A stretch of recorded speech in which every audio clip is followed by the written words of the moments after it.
But when you give up your manhood, I've never seen somebody recover from it. That was all the people that went to the Puffy parties. That was all the people that did all those things thinking that there was never going to be a consequence for what they were doing.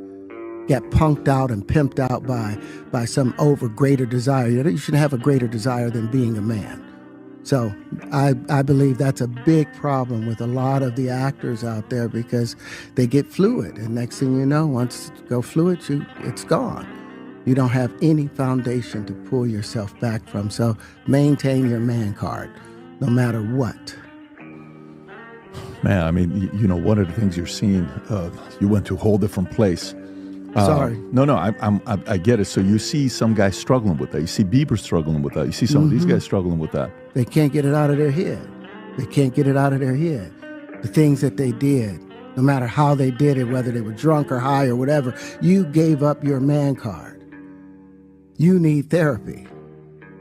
And that's the thing that hurts them the most. And so they end up on drugs, end up every way to try and get rid of any principles there are. And that's what the business does. And the women that trade their bodies to go and get the role, they get to the point where they have their Oscar, they have their money, but they don't have their dream. They don't have the soul that they started with. So it's like achieving don't mean anything.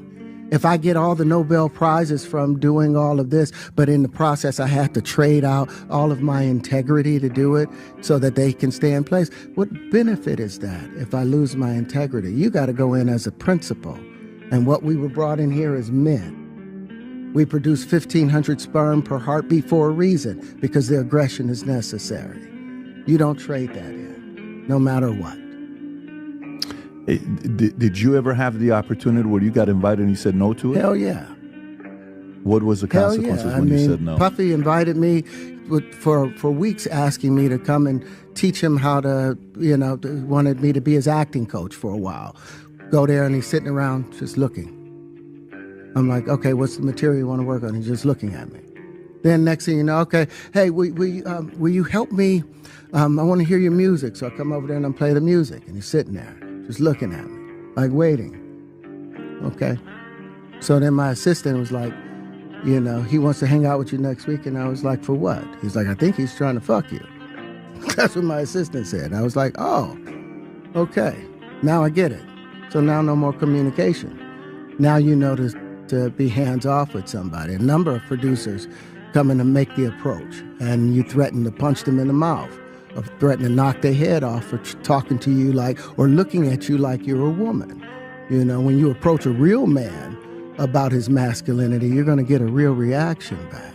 It's a difference when a guy walks in a room and when a man walks into a room. And a man don't take the same things that a guy will accept.